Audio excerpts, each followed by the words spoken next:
Respected physicians and dear participants, welcome you all. BD Physicians কর্তৃক আয়োজিত আজকে MRI basics part 1 সেশনটিতে সবাইকে স্বাগতম। আমাদের আজকে স্পন্সর কোম্পানি হিসেবে আছে হেলথ কেয়ার ফার্মাসিউটিক্যালস লিমিটেড। আজকের সেশনটা আসলে এক্সেন্সের চ্যালেঞ্জ ছিল আমাদের জন্য, কারণ আমরা প্রথমে সিটি স্ক্যান ব্রেইন আমাদের ডাক্তার প্রবীণ যাদব করলেন, অসম্ভব ভালো রেসপন্স ছিল। তারপর আমরা আসলে স্যারকে বারবার রিকোয়েস্ট করলাম যে স্যার এমআরআই অন্তত বেসিক্স এমন ভাবে শুরু করেন যাতে আমাদের জেনারেল ফিজিশিয়ানস থেকে শুরু করে পোস্ট গ্রাজুয়েট স্টুডেন্ট সবাই উপকৃত।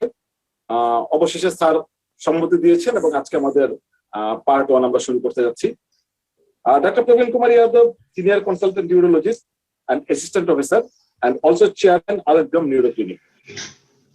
স্যার আসলে আমাদের বিডি ফিজিশিয়ানস ফ্যামিলি মেম্বারের মতোই হয়ে গিয়েছেন। আমরা যখনই স্যারকে যে কোনো প্রয়োজনে ডাকি, স্যার আমাদের ডাকে সাড়া দেন এবং এটা স্বীকার করতে হবে যে স্যার একজন ট্রু ইন্টারন্যাশনাল স্ট্যান্ডার্ড নিউরোলজিস্ট এবং extremely academic.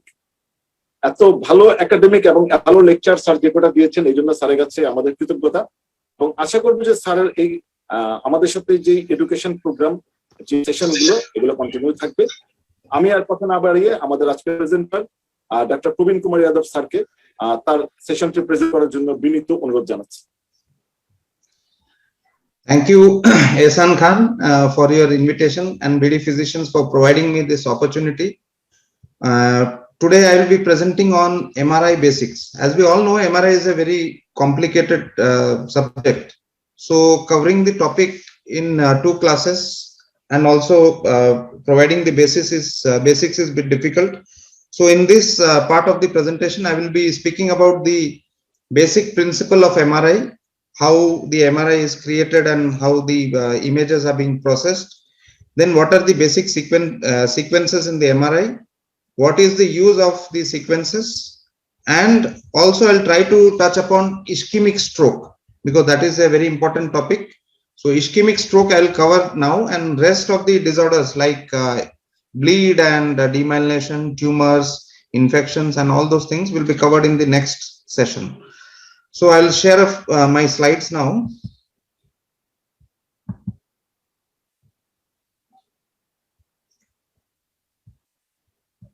Slide to visible ache? Yes sir. Okay. So a bit of history of MRI.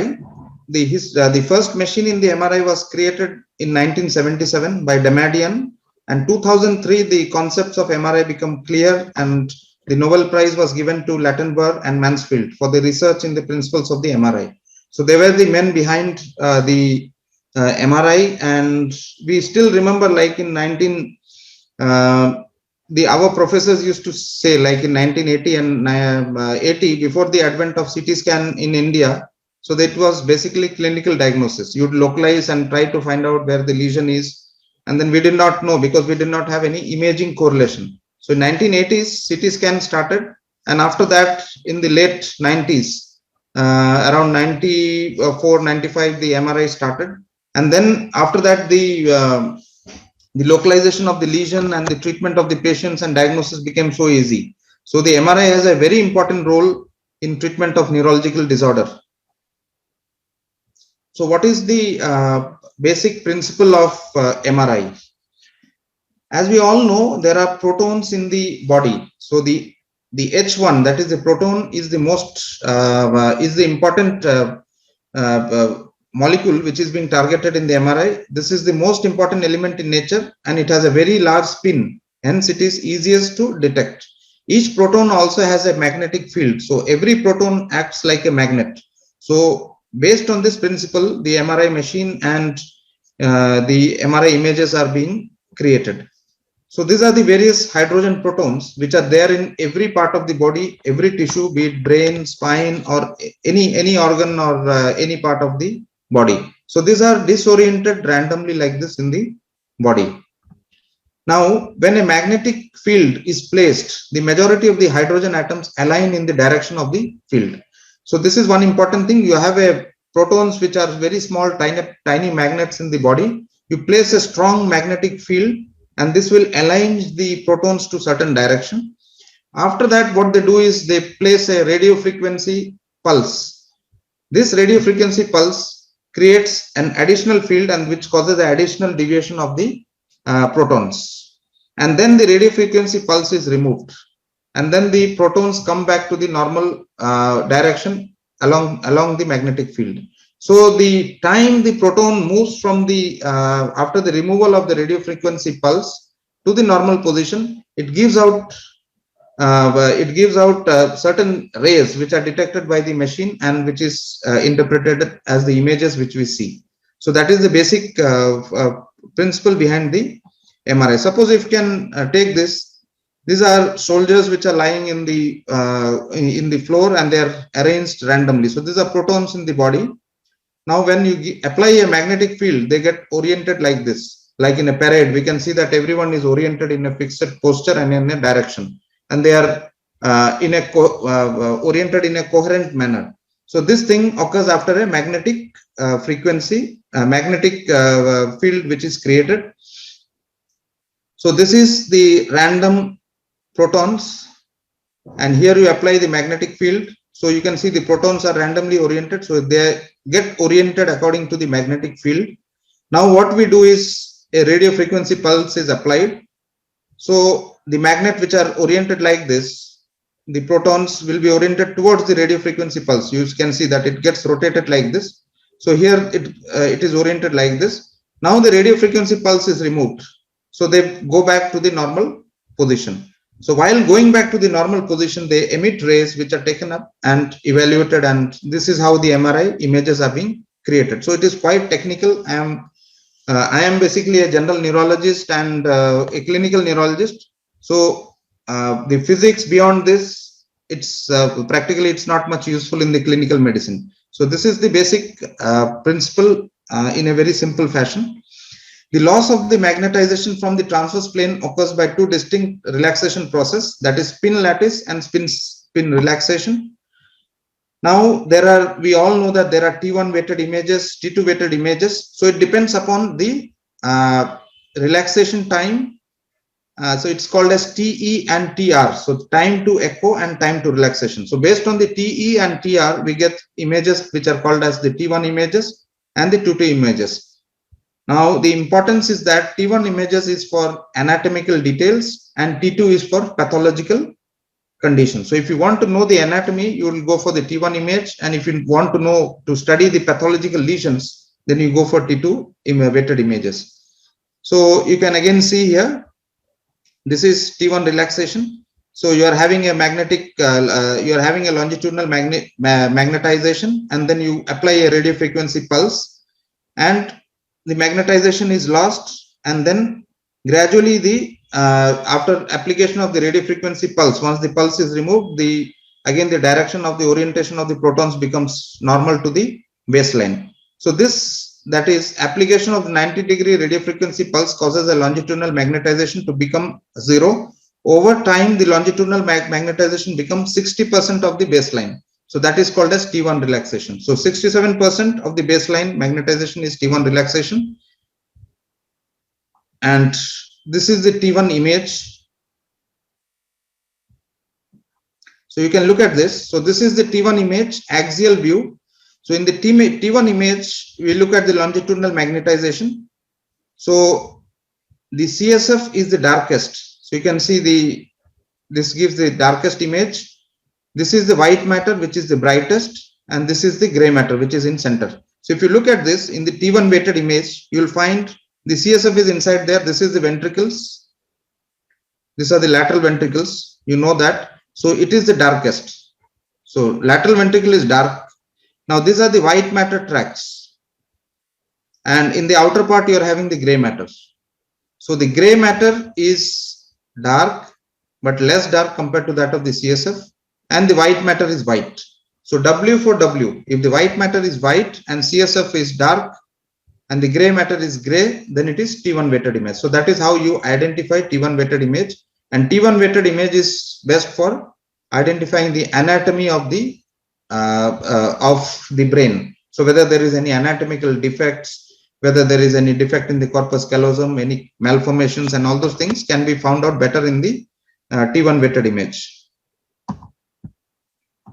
Now, definition of T2 is This is on the transverse magnetization. So the time taken for the transverse magnetization to decrease to 37% of its initial value. So when the transverse magnetization reduces to 37% of the initial value, we get the T2 images. So I'll just take you through the T2 images. Now in the T2 image, you can see that the CSF is the brightest, followed by gray matter, followed by white matter. So if you look at this image, we know this is the CSF. So this is the bright. So the CSF is bright. So wherever you get white CSF, that is T2 weighted image. And you can see this is the white matter. White matter is dark. And gray matter is also bright, but less bright compared to that of CSF. So white matter is dark and CSF is bright in that of T2 weighted image.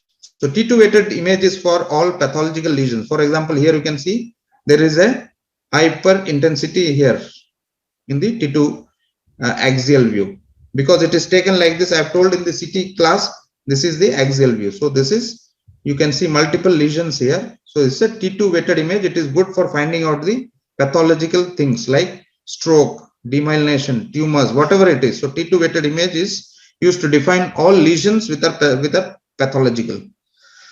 Now these are technical things.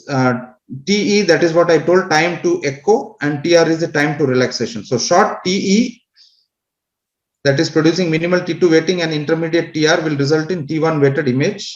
While if you keep a long TE and long TR, you'll get a T2 weighted image. So this is not required much in clinical practice. It's for radiologists and the technicians and the other people who are dealing with the machine. So that is how they create the images.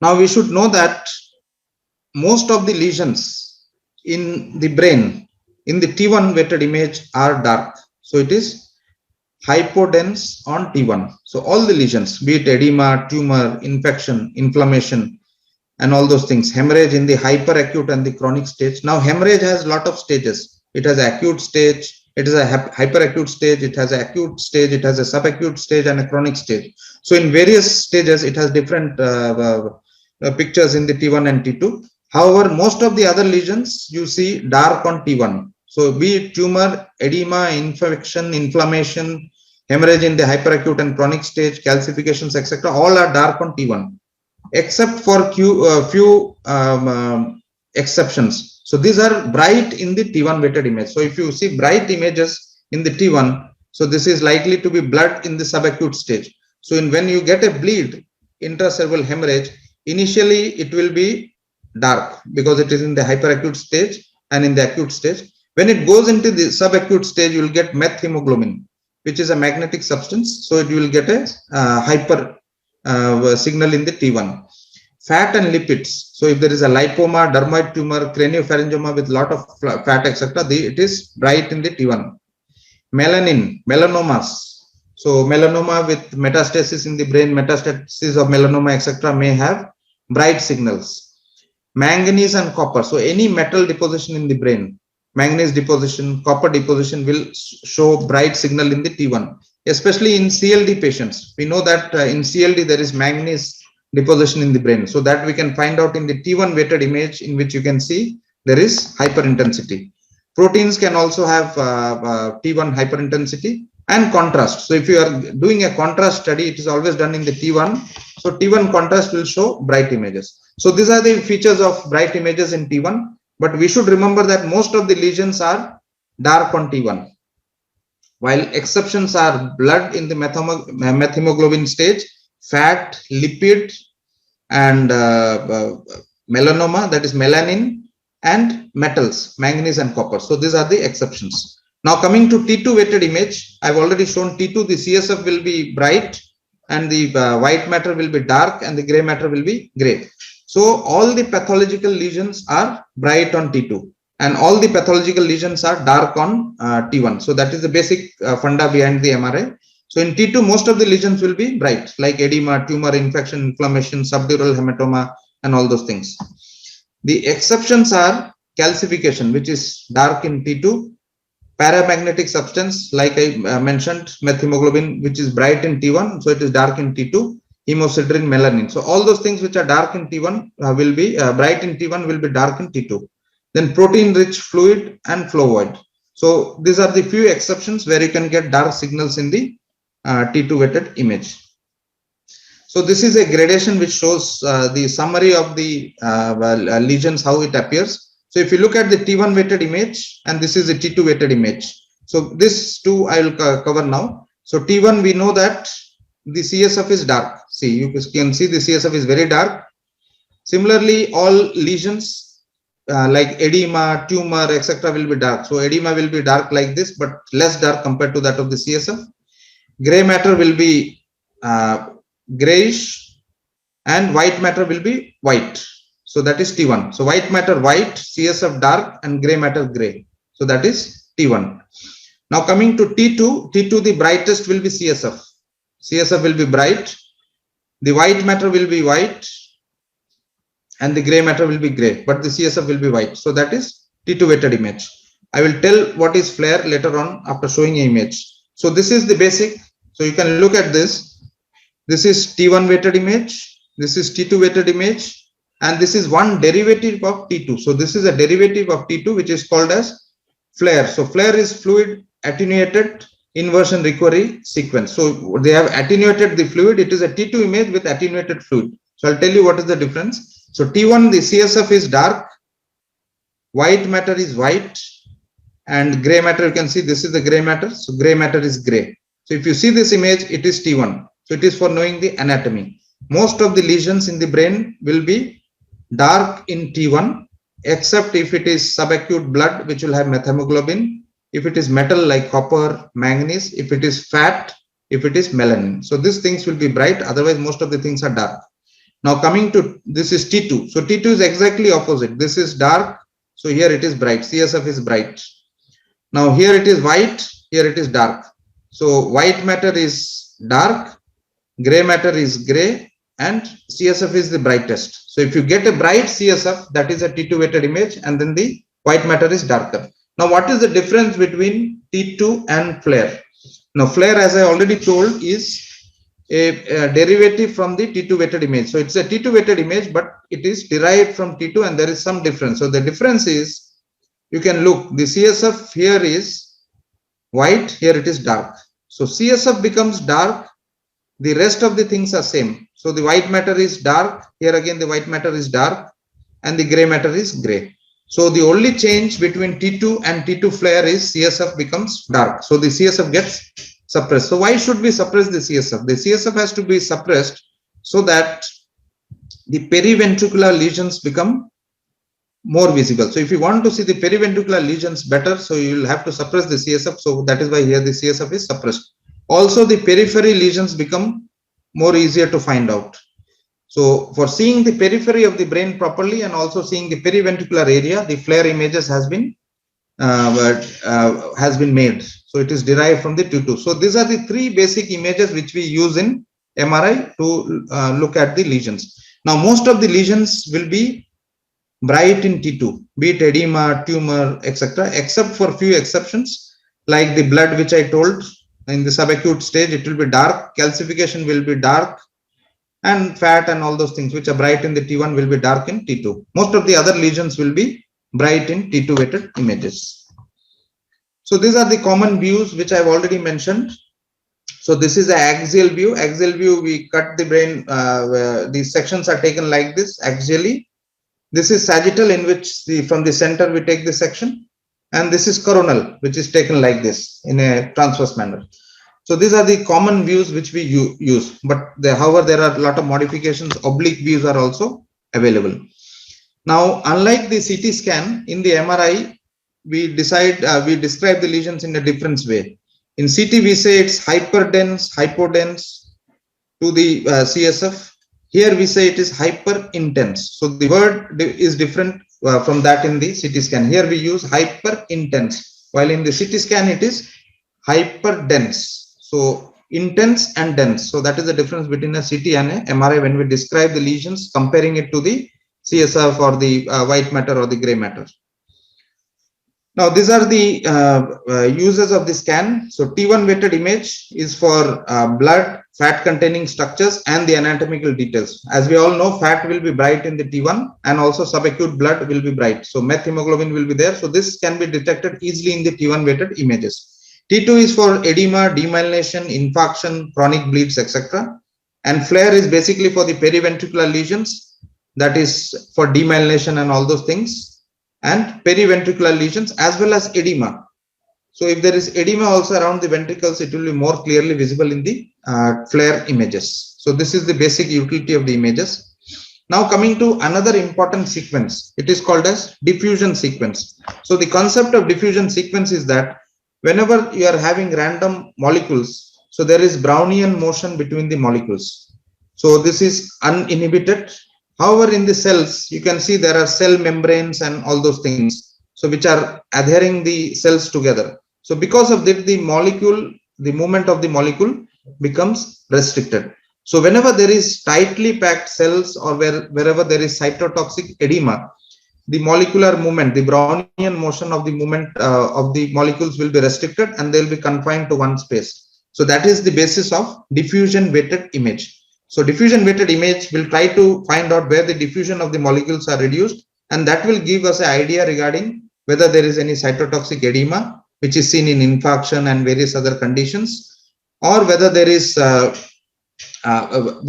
any highly cellular content, like which is seen in tumors like lymphoma and other thing, or whether there is very high proteinaceous content, which will also cause high diffusion values. So these three conditions, that is, one is cytotoxic edema, second is high cellularity like in tumors, etc., and third is very high protein content like in abscess and all those things. There will be diffusion restriction. So that is why these images, diffusion images, have been made to detect these conditions. This image is very useful in the case of CVA. So ischemic stroke, diffusion weighted images are the gold standard to diagnose the ischemic stroke, because immediately after the stroke, within minutes or within 30 minutes, you can develop the diffusion images can show diffusion restriction. So which is very important in diagnosis of stroke. I'll show you images later on, so which can be used in diagnosis of stroke. So it is as early as 8 minutes, it can detect the infarction. So, and you know that CT may take many hours, and also the other sequences in the MRI will also take many hours. So this is the earliest sequence to pick up a acute cerebral infarction or ischemic stroke. Okay, so this is the diffusion image. So whenever you look at a diffusion image, so this is the fourth important sequence. First is T1, second is T2, third is T2 flare. Now this is the fourth important sequence, that is diffusion weighted image. So if you look at this, it is like a T2 flare image. The CSF is dark, the white matter is dark, and the gray matter is gray. But it is somewhat blurred compared to the T2 weighted image. It is somewhat blurred, but it looks like a T2 weighted image. So if you get a blurred T2 weighted image, it is a diffusion sequence. Now, whenever you get a diffusion sequence, you have to compare it with something called as a ADC, that is apparent diffusion coefficient. So this is called as a ADC map. So ADC map is to be compared, the diffusion is to be compared with the ADC map. So if you see a lesion, a bright spot here, it has to be dark in the ADC map. Then only you can say that there is diffusion restriction. So I will tell you the concepts. It is very important to see. But whenever you see the diffusion, you have to keep the ADC map parallelly, and then the area where you find the disease, you have to compare in the same area, same cut in the ADC map, and then you can find out whether there is any dark corresponding to the brightness. So if the diffusion shows a bright spot, there should be a corresponding dark spot to say that there is diffusion restriction. So this has to be done. So cytotoxic edema, this I'll not go into the theory. Now you can just look at this image. So this is a flare image. This is a DWI, that is diffusion weighted image, and this is a ADC map, so apparent diffusion coefficient map. Now look at this diffusion flare image. The CSF is dark, the white matter is dark, and the gray matter is gray. Now this is also looks the same. However, the images are a bit blurred compared to that of this, but it's almost the same. So this is the diffusion image. And the ADC, you can see it is like a T2, the CSF will be dark and it will be a blurred image. So blurred image looking like T2 with bright CSF, it is ADC map. And similar image to flare, bit the edges not being clear, and then you can look at here. This is the this is the bone, this is the fat, subcutaneous fat. You can see the fat is very bright, but here the fat is suppressed. So if the fat is suppressed and you get a flare-like image, it is a diffusion weighted image. And a T2 image with blurred, not much of clarity, that is a ADC map. So this is how roughly you can identify the images in the scan plate. And then look at this patient presented with sudden onset of slurring of speech and mild weakness of the left side of the body. So if you look at the flare images, so there is a hyperintensity here. So this is the hyperintensity here. Now, if you look at the diffusion weighted image, the image shows very bright signal here. It looks like a torch which is being, which is like getting lighted on. So it's very bright compared to the flare. This is the flare, but here it is very bright. Now, same area, same cut. If you look at the ADC map, it is dark. So this area is dark. So this means there is true diffusion restriction. So that means in this area, there is a cytotoxic edema. So that means sudden onset of weakness and symptoms suggestive of stroke with cytotoxic edema and diffusion restriction. This is diagnostic of a ischemic infarction. So ischemic infarction is the diagnosis, right MCA territory infarct the patient is having. And this is true diffusion restriction. So all these images has to be kept into parallel to find out what is the finding. So this is how you detect an infarct. Now, causes of ADC drop. Now we should know that this diffusion restriction, that is bright here and dark here, does not just occur in infarction. It can occur in any of the condition in which there is cytotoxic edema, or where there is very high cellularity or very high protein content. So anywhere where the Brownian motion of the molecules are restricted, you'll get this finding. So it's not specific for infarction. So that is why the history of the patient is very important. So without the history, you cannot do anything. If the history is acute onset, sudden onset of focal neurological deficit, then this is likely to be an infarct. Now, if the lesion is bit larger in size, patient presents with fever, headache, and altered sensorium, seizures, and the lesion is bit larger, and then there is some diffusion restriction, it's not an infarct. It could be a herpes encephalitis also, because that again causes cytotoxic edema. So you have to take the clinical context into before you are diagnosing whether it's a infarct or not, because diffusion restriction can occur in many other conditions. So that you have to remember. So it can occur in ischemia, it can occur in hypoglycemia, recurrent seizures can cause a drop in the ADC values, etc. So why is it important to know that there is decreased ADC? So reduced ADC means darkness in the ADC map, which I've already shown. So that states that there is irreversible damage in the brain. So ADC becoming dark shows that the area has already undergone cellular death. So that means the area has already got infarcted and there is no active or live brain cells in that area. So that means this area is infarcted. So this area, there is complete infarction. So even if you thrombolize, this area may not be revived after the thrombolysis, because this area has been infarcted. Now, if you are planning for thrombolysis in this patient, you have to do a perfusion imaging, and then you have to find out diffusion perfusion mismatch. So if the area of perfusion, a large area is showing a perfusion defect, and then diffusion only this much area is involved. So that means this part of the area of the mismatch can be salvaged after doing a thrombolysis or some mechanical thrombectomy or other procedures. So that becomes the importance of diffusion image and looking for diffusion perfusion mismatch if you are planning for thrombolysis or thrombectomy after the in the later part of the window period. Now, ADC evolution should also be, you should know that I'll show later on. Okay, so one more important thing is T2 shine through effect. So this also you should know. I will show with this example. So you can see this patient here. This patient is having, this is a T2 flare image, T2 weighted image. CSF is bright. This is a diffusion weighted image. CSF is dark and it looks like a flare image.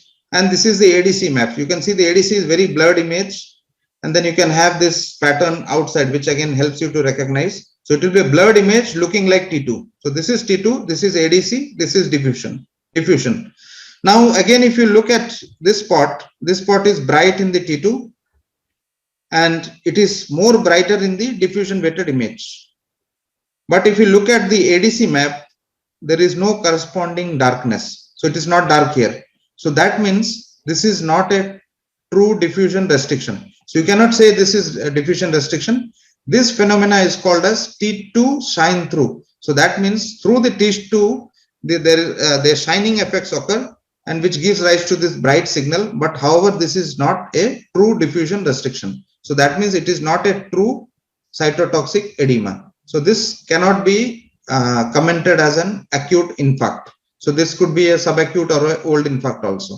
So that is the importance of knowing the restriction, because T2 shine through is a false phenomena which occurs, and it doesn't mean that every bright image in the diffusion weighted image is going to have a restriction. Now, what is the importance of diffusion weighted image in stroke? It is very sensitive and relatively specific in detecting acute ischemic stroke. One important thing you have to remember is that sometimes brainstem stroke may even be missed in MRI. So 8% of the stroke in the brainstem can be missed in the MRI. So MRI normal doesn't mean that there cannot be a stroke, because in the brainstem strokes, very small strokes can sometimes be missed. So if you are having a very high index of suspicion, you can repeat the scan after 24 hours, and sometimes these repeat MRI scan may detect a stroke. So this I have already told. And one more important thing is the change in the concept of TIS. So before we should know, before we used to say that less than 24 hours is transient ischemic attack. But now we know that the real transient ischemic attack are usually less than 1 hour. So 1 hour to 24 hours, most of them, if you do a CT scan, you are not able to see any stroke. But if you do a MRI scan, the diffusion weighted image many times will pick up a very small stroke, which is there. So with the advent of MRI, the definition of transient ischemic attack has changed. While in the CT period, it was around 24 hours, but now we know that usually TIAs are between 10 minutes to 60 minutes, not more than that. The TIAs which occur more than 60 minutes are minor strokes. If you do a MRI scan and diffusion weighted image, you can definitely pick up the minor strokes. So that is the importance of diffusion weighted image in changing the definition of and the understanding of transient ischemic attack. Now look at this image. This is a diffusion weighted image. The CSF is dark, and this is the ADC, and you can see it's a blurred image. So here you can see a very bright signal here. So very bright T2 hyperintense signal, and correspondingly you can see there is dark. So here in this area, you can see there is darkness. So this is the normal intensity, and you can see there is darkness. So this is called as diffusion restriction. So this patient is having a right MCA territory infarct. In the almost in the peripheral M3, M4 branches, there is a large infarct involving the right MC artery because there is a diffusion restriction. So this is diffusion weighted image and diffusion restriction. Now you should know the evolution of the changes in the MRI. So I'll show you this for a stroke. So what happens when a stroke evolves over a period? So this is the diffusion, this is a T2 weighted image. How will you identify? The CSF is bright, the white matter is dark, and the gray matter is bright. So this is T2 weighted image. So you are having an acute stroke. So you can see hardly you can see this here, but then as time goes off, 24 hours, you can just see the margins. Now later on, 1 second.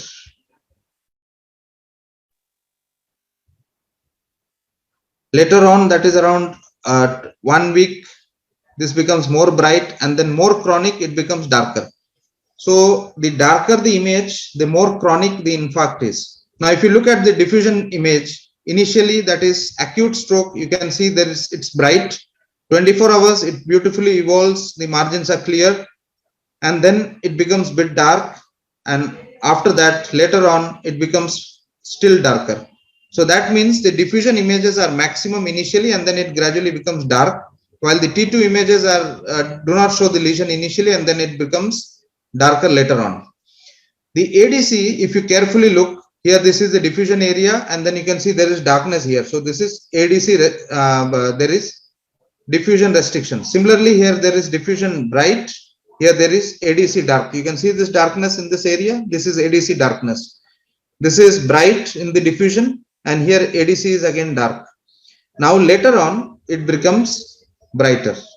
So the ADC will gradually reverse. So initially it will be dark and then it becomes brighter. The diffusion will be brighter initially and then it becomes darker. So there is a reverse correlation between the sequences. Now it depends on which stage of the disease you are looking at the slides, or which stage of the disease you do the MRI. So if you are doing in this stage, then you can see the ADC may not be very dark.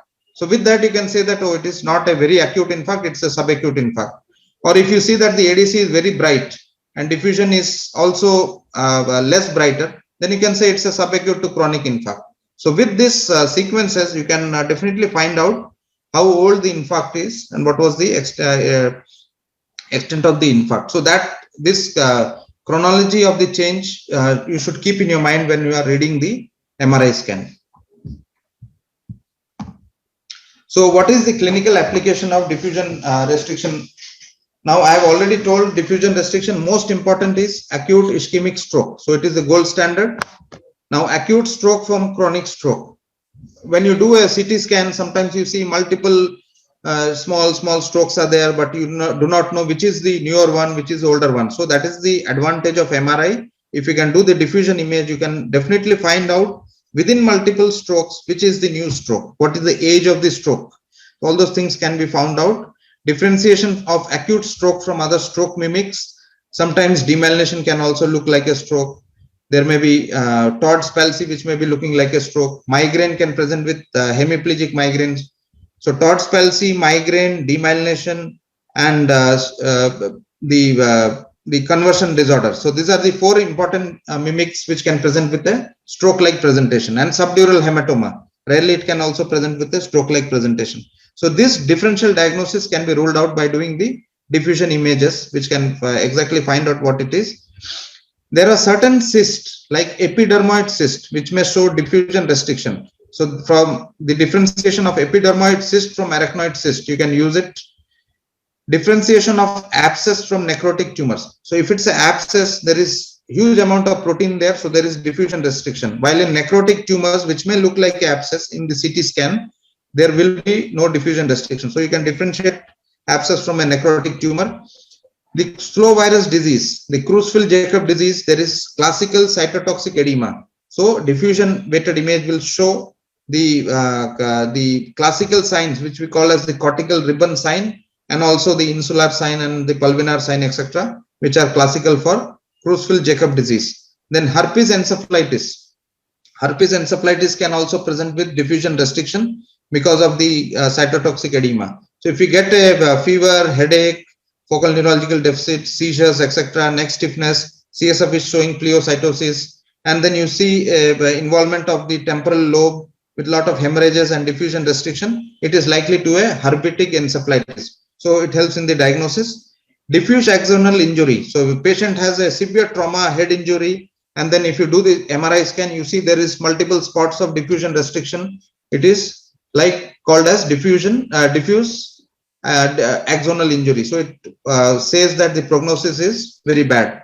If you have a hypoxic ischemic insult, patient with multi-system involvement suddenly going into cardiac arrest, and then you revive the patient after a prolonged resuscitation, then you can see after doing the diffusion weighted image, if you see that there is multiple areas of diffusion restriction involving the brain, so that means a lot of area has been irreversibly damaged. So the prognosis is very bad if the diffusion images shows restriction in the hypoxic brain damage. So the prognostication also, it can be used. Then it can be used in diffuse gliomas, meningiomas, and also active demyelination. Suppose if there is an acute demyelination, like in a ADEM or multiple sclerosis, there may be diffusion restriction because there is cytotoxic edema. So acute demyelination, again, it can cause diffusion restriction. So all those things, it is quite a useful image sequence in various clinical scenarios. So you have to take the clinical context, the history of the patient, the findings, and all those things, and other investigations when you try to evaluate the patients. Because diffusion restriction may be of different significance in different cases. So that has to be kept into mind. So this I have already mentioned. Acute stroke, diffusion weighted image will show high and there will be diffusion restriction, while in chronic strokes the ADC will be very bright, so there will be no diffusion restriction. Arachnoid cyst, there will be no diffusion restriction, while epidermoid cyst there will be diffusion restriction. Herpes encephalitis, there will be restriction. CJD, there will be restriction. And acute lesions, acute demyelination, etc., there may be diffusion restriction which may be seen. So these are the important clinical scenarios which I have already mentioned. Now coming to FLAIR images. So I have already told FLAIR images is good for periventricular lesions, extraaxial collections and lesions near the brain surface, etc. So this is a T2 weighted image I have already mentioned. So CSF is bright, white matter is dark and gray matter is bright.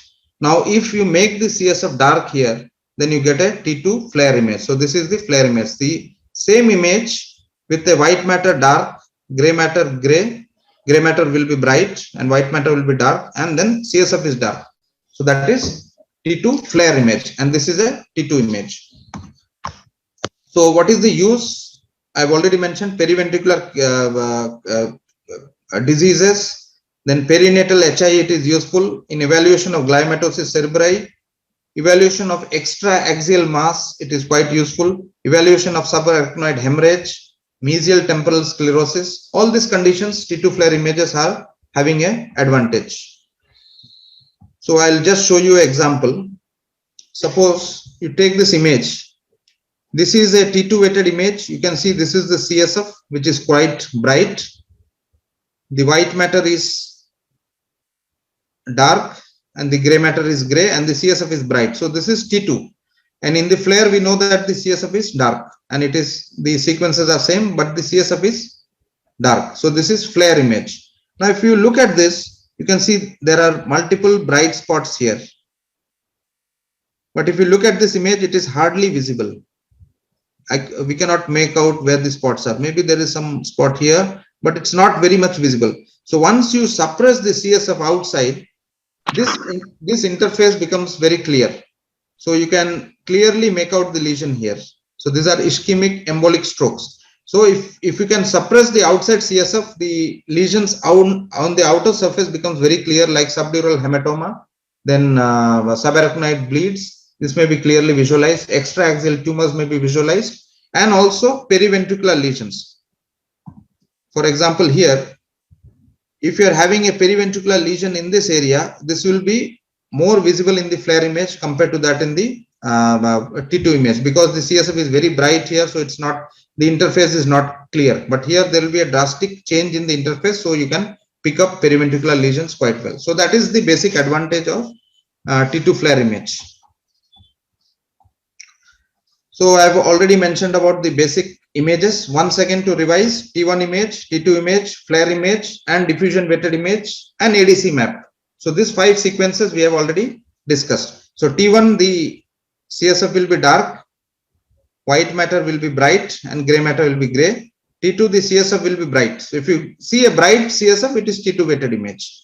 And if the CSF becomes dark in a T2, it becomes a FLAIR image.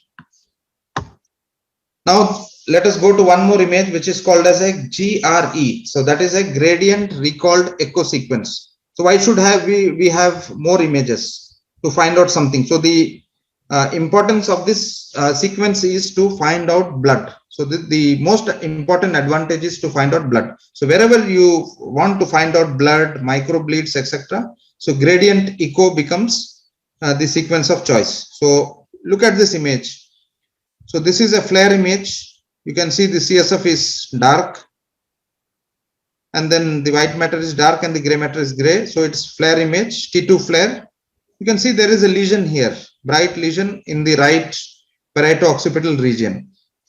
Now, this is something called as a gradient recalled echo, GRE sequence. So GRE sequence is again a T2 derivative. So all the sequences, T2 FLAIR, GRE, susceptibility weighted image, all are derived from T2. So you can see the CSF is bright. So that is the basic thing. So if you see a bright CSF, that means it's a T2 weighted image. Now if it's a very clear image, then it is a T2, the main image of T2. If it's a blurred image, then it becomes a ADC. And this is again one blurred image, which is called as GRE. Now you can see here in this lesion, you can see there are dark spot here, this darkness. So it is a bleed. So the gradient image is most sensitive to detect bleed because of the paramagnetic effect. So here these spots can be detected fast. Now one important thing is even calcium will look as dark. So bleed and calcium cannot be differentiated in a gradient image. So for that, the best image is CT scan. So you should always know that even though there are a lot of advances in the technology, MRI has come up, but for a bleed and for a calcification, CT scan still is the best investigation, because MRI may cause a lot of confusion in a case of bleed, because in the various stages of the bleed, hyperacute, acute, subacute, and the chronic stages, the bleed transforms into various stages, and in various signal abnormalities may be there, which may be quite confusing. So for a bleed, the CT still remains the best image. And to differentiate a bleed from a calcification, it's quite impossible in a susceptible gradient echo. You have to do a CT scan, because in the CT scan, the bleed will have a intensity of around 60 to 100 Hounsfield, while a calcium will have a very higher intensity of more than 800 to 1000 Hounsfield. So the darkness will be different. If it is a calcium, then you'll have a darkness of the bone in the CT scan, and if it's a bleed, it will be little more lighter than that of a bone. So CT is the best investigation, but in MRI, this stands to be the best investigation to detect bleed. So that is called as the GRI. Now there is a further modification in the GRI. It is called as susceptibility weighted imaging, or SWI image. So this is even more sensitive to the bleeds than of the GRI. So you can look at this image. This is the FLAIR image, and you can see there is a large hematoma here in the left parietal region, frontoparietal region. There's a large hematoma with mass effect. It's bright outside and it's dark inside. So this is T2 FLAIR. This is T2 weighted image. You can see the CSF is bright. So this is T2 weighted image, and here it is dark here. Now, this is called as susceptibility weighted image. So it looks like a T2. CSF is somewhat brightish. In between it comes, and you can see apart from this bleed, you can make out this bleed, but there are multiple micro bleeds around, all around. Here again you are having bleeds. Here you are having micro bleeds. So everywhere there is micro bleed. While in the T2 image and the FLAIR image, you are not able to see them. So this is the most sensitive sequence to find out bleeds. So here the diagnosis changes. So how does it change? Here you may be thinking that this is a hypertensive bleed, though it is lobar in nature. But after seeing the multiple microbleeds in both the sides, you will be definitely worried whether this patient is having an amyloid angiopathy or not. So for finding out microbleeds and involvement of the asymptomatic part of the brain, susceptibility weighted image becomes very important. Now I will show you the difference between the GRE and the susceptibility weighted imaging. So this is the GRE image. You can see the CSF is bright, looks like a T2 only, and you can see there are multiple dark spots here. So these are all microbleeds, which will not be picked up in the routine T2 FLAIR image or T2 image, but the GRE will find out the microbleeds. Now, if you look at the susceptibility weighted imaging, which is again a modification of the GRE, you can see even more clearly the microbleeds are seen. It's more brighter and it's clearly seen. And you can see the CSF intensity in the ventricle is a bit darker. So it is darkish. So this is how you can differentiate a GRE from a susceptibility weighted imaging. Now what happens is in the MRI sequence, either they will do a GRE or SWI. So both will not be done. So that depends upon the software which is installed in the MRI. So nowadays, most of the latest MRI machines are doing the susceptibility weighted imaging. Older MRIs still do the GRE weighted imaging. So you will have either of the two. So there is not much confusion or no need to differentiate it in a single MRI within the GRE or the susceptibility weighted imaging. So this can find out blood as well as calcium. So why does it become important to find out blood?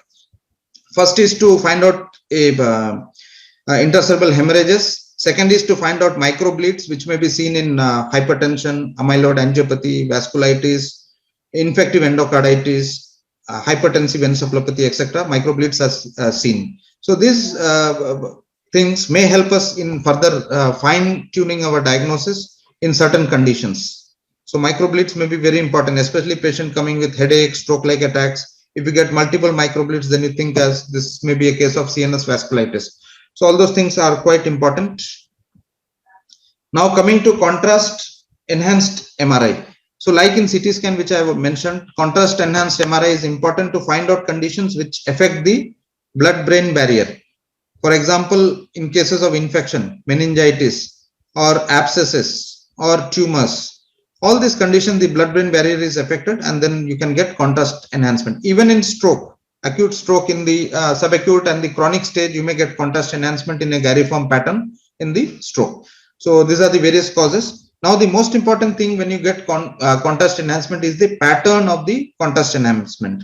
So you may get a dural based enhancement. You can see there is this is a dural based enhancement, and there is a dural tail here. So it could be either a meningioma if you get a classical dural tail sign. It could be a dural arachnoid enhancement. You can see outside dural arachnoid.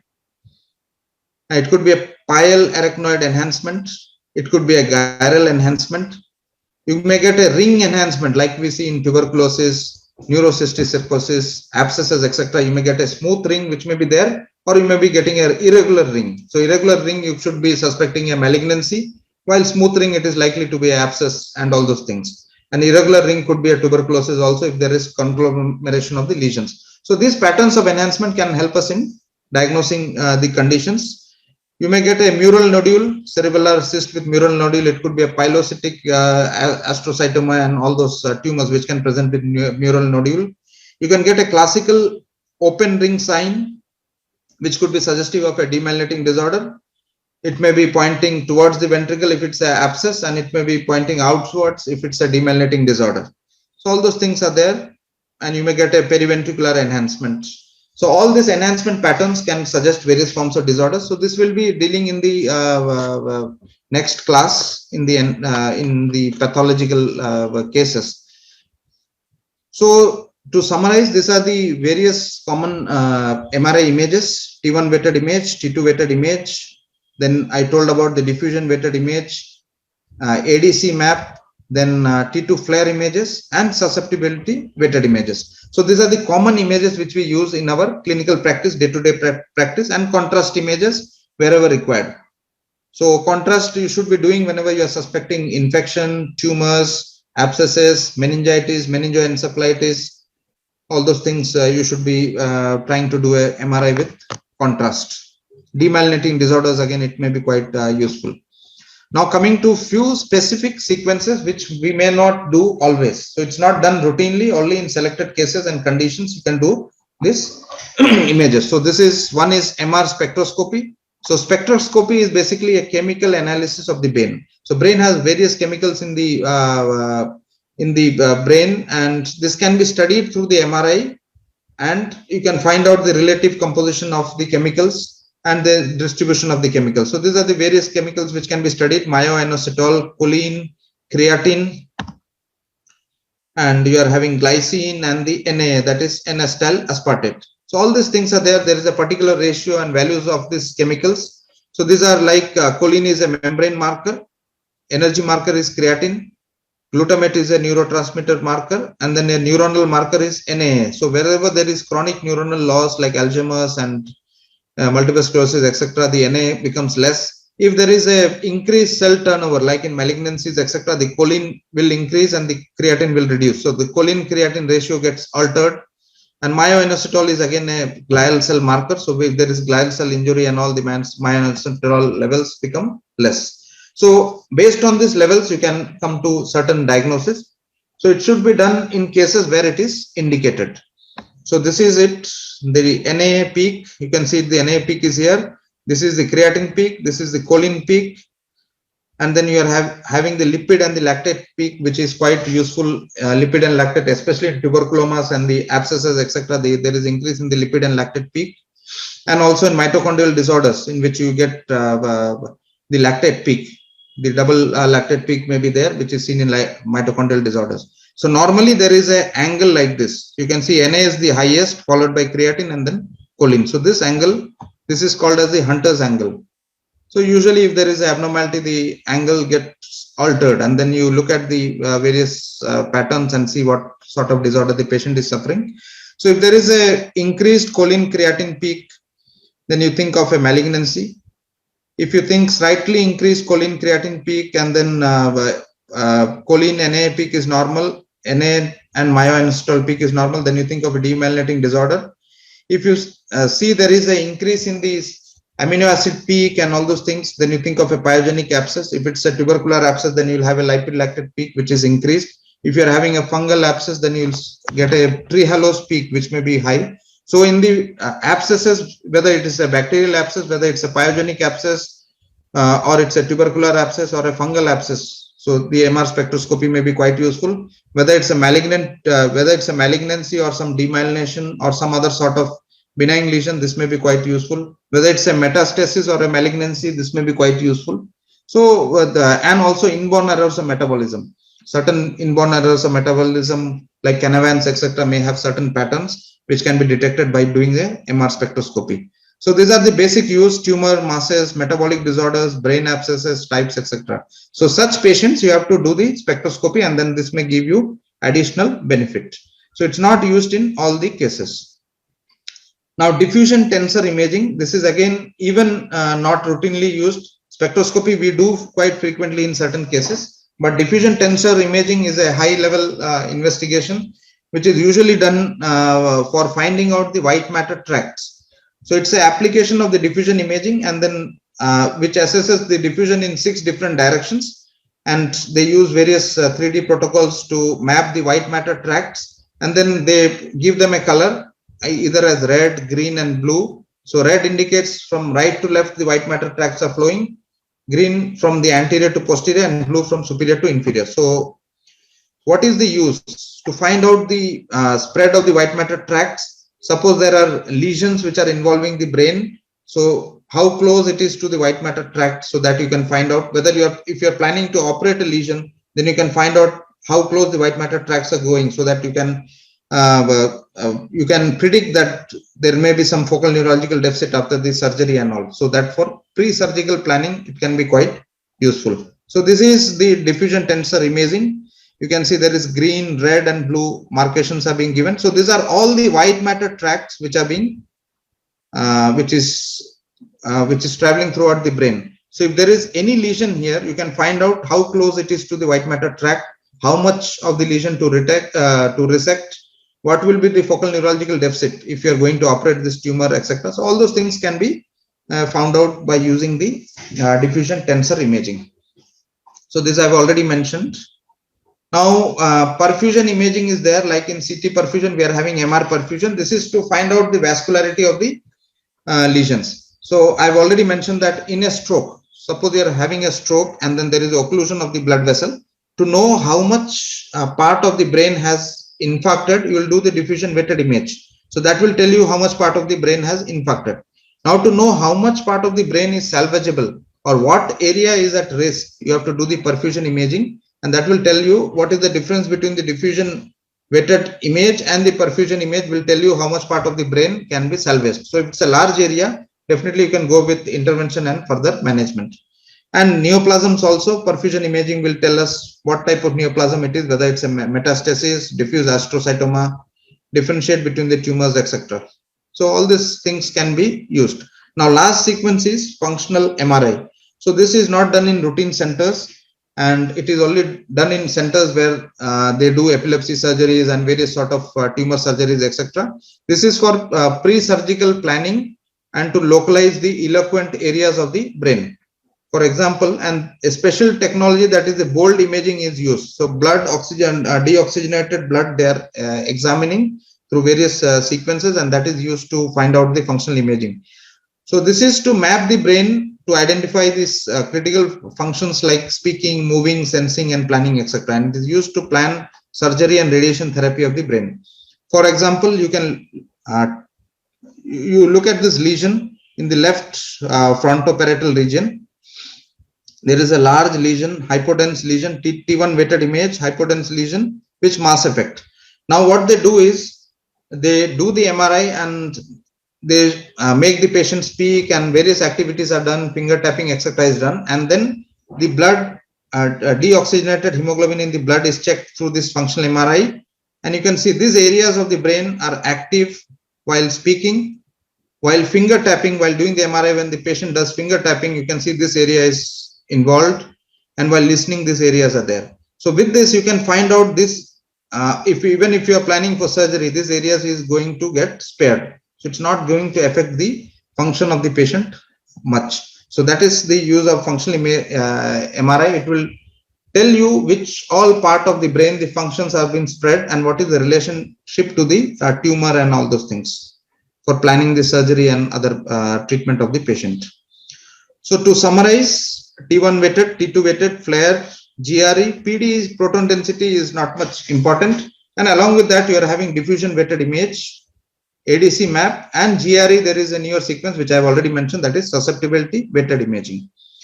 Now we have all spoken about the various sequences, advantages, and all those things about the MRI. Now what are the disadvantages? Disadvantages is it's more expensive, it's not easily available, longer scan time. Claustrophobia is a major issue. Almost 10 to 15% of the patients are claustrophobic. They may be unable to do the MRI, and then a lot of implants may be causing to issues, pacemakers, older pacemakers, foreign bodies, etc. And then the contrast study, especially in patients who are having kidney failure and all those things, the risk of the dermatopathy and all those things may cause issues in contrast. So all these things are the disadvantages of MRI scan, despite of having a lot of advantages and helping in the diagnosis of this condition.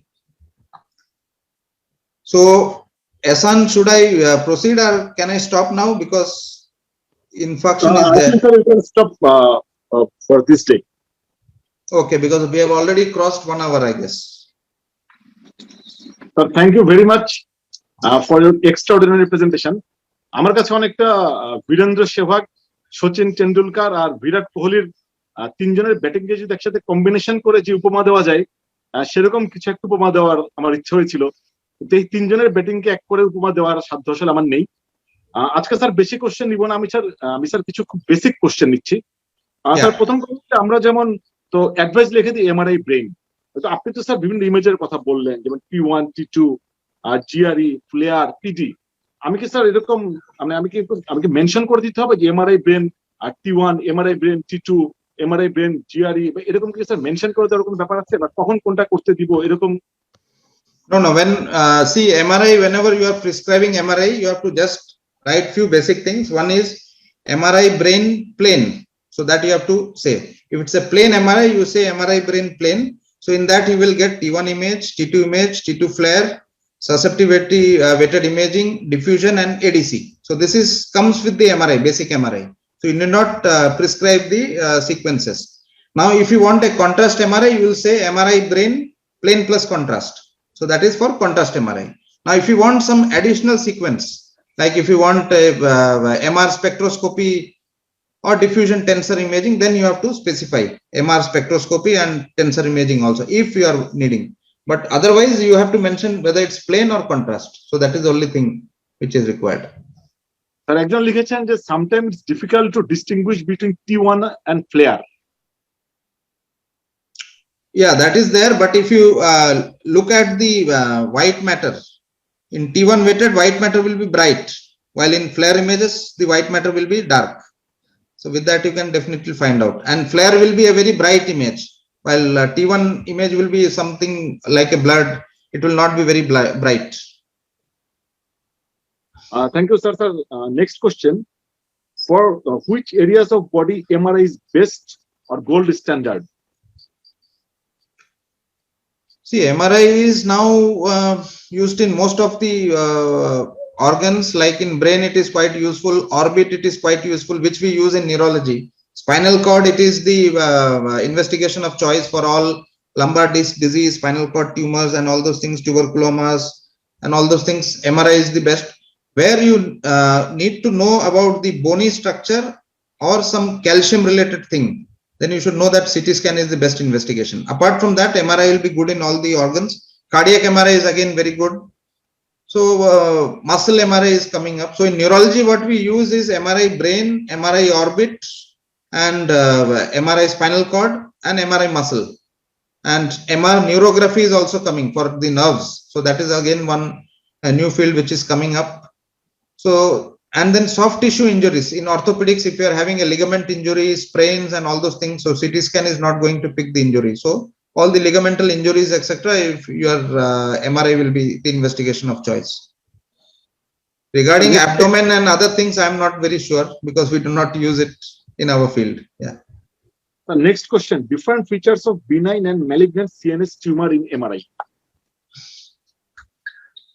Difference. So they are asking the difference. Yes, sir. Okay. Benign and malignant tumor difference. Okay, so benign and malignant tumor in the MRI, the things are, one is contrast enhancement. So if there is lot of contrast enhancement, it is likely to be a malignant tumor. Necrosis. So if there is lot of necrosis, hemorrhage in the tumor, it is likely to be malignant. If the size is larger and if there is a lot of midline shift, and then it is likely to be malignant. Then the diffusion weighted image. So if you are getting a diffusion restriction in the diffusion weighted image, so that means there is lot of cellularity in the tumor. So that again says that it is likely to be a malignant tumor. So contrast enhancement, hemorrhage, necrosis, diffusion restriction. So this may be the features of malignant tumor. Thank you, sir. Next question from Dr. Murad Muhammad. Excellent presentation, sir. My question is, what are procedure of embolectomy and arterectomy? Are they same?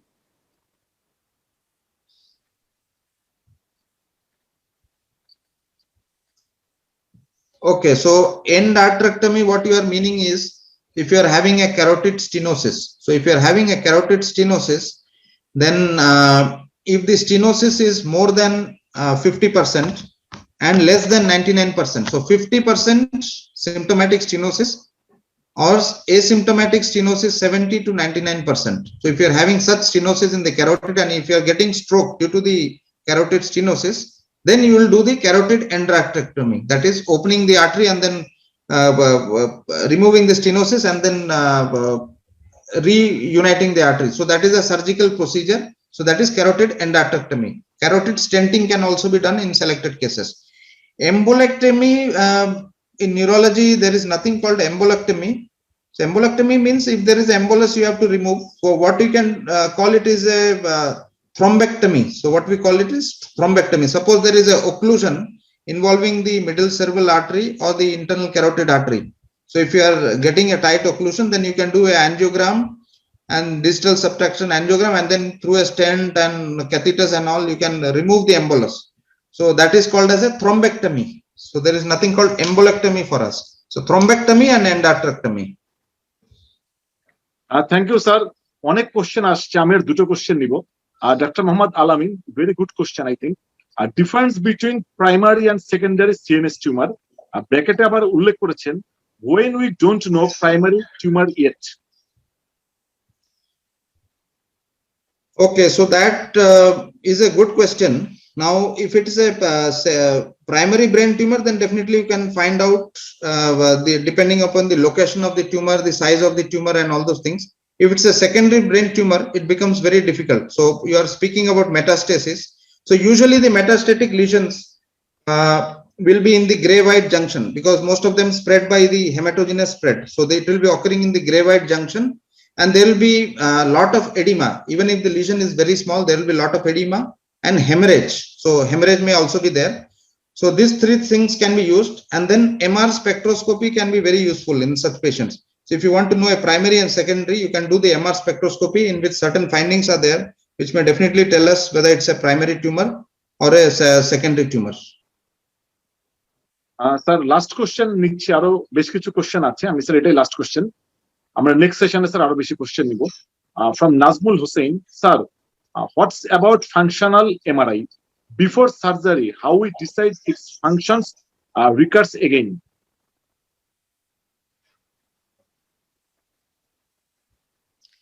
See, the functional MRI, it is not usually done in clinical practice. Usually it is done in large institutions where they are planning like epilepsy surgery or tumor surgery and all. So before the surgery, what they will do is they will take the patient in the MRI suite, and lot of protocols are there. So they will make the patient sing songs, and then they will show them various photos.